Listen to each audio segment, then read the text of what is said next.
inevitable, the unknown, the unexpected, and one of the most touchy subjects in our society. Approximately 2 people die each second. We portray death as something related to darkness, horror, and sadness, and it is a constant fear that is back of most people's minds. We fear the pain of a moment before death.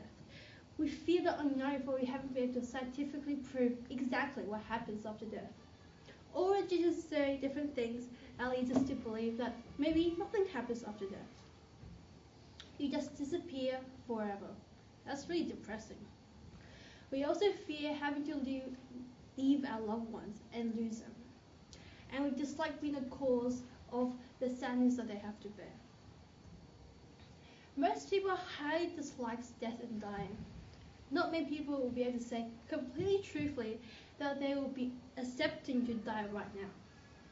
Large majority of people will say that they have something to do or things to say to someone before they die. So instead, we humans have always loved the aspect of immortality. We begin to pursue ways so that we live longer, or even better, live forever. Ideas of time machines and books like Harry Potter and The Deathly Hallows were written. We think about death so much that good stories revolve around the aspect of death. But what if immortality was not just in stories, but what if it was actually real? What if everyone could be immortal? Let's take a moment to think about this. If everyone was immortal, there would be overpopulation.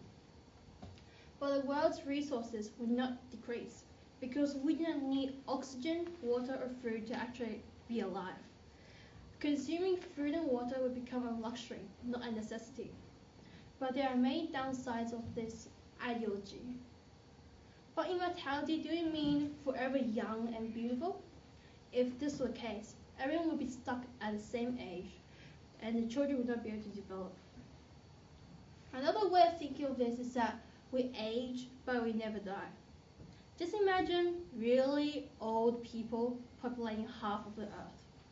They cannot die even if they wish to, because of pain and suffering that they have to endure. Younger generations will not be able to understand them because our language changes every few hundred years. We will eventually forget them.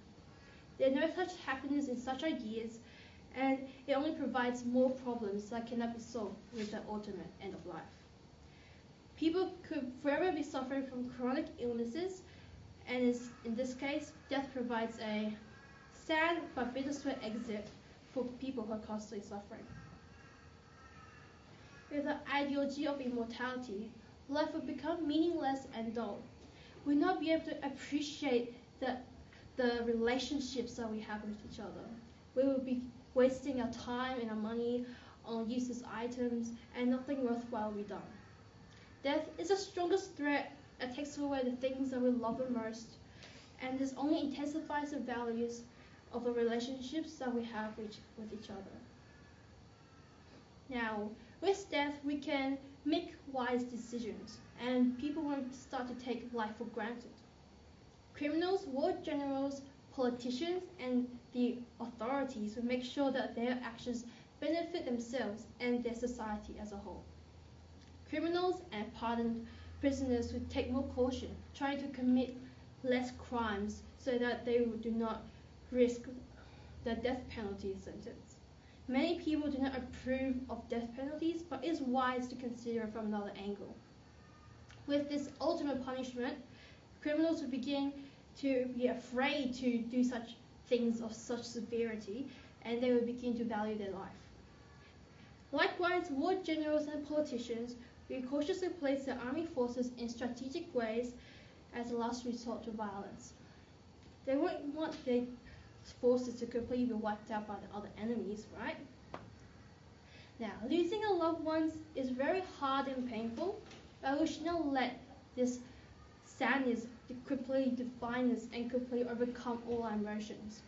We should first grieve for a period of time before moving on. The memory of our loved ones will always stay with us inside our hearts. Try to concentrate on the present so that we can live to our fullest potential. The past cannot be changed, but the future and the present can be. Do things that you want to do before you die. Say things and words to people who you care about so that death doesn't take us by surprise. Cherish the limited time that we have left in the world so that when you would not have any regrets when you die. Today, I challenge you to accept that death is inevitable and that the past cannot be changed. Embrace the present moment and live your life to leave this world without regrets. Death changes us in both negative and positive ways. Death is a painful truth about life that no one wants to talk about. But from the moment we were born, we are slowly walking down a path which ultimately leads to death. Death is the wish of some, the relief of many, and the end of all. Thank you for listening.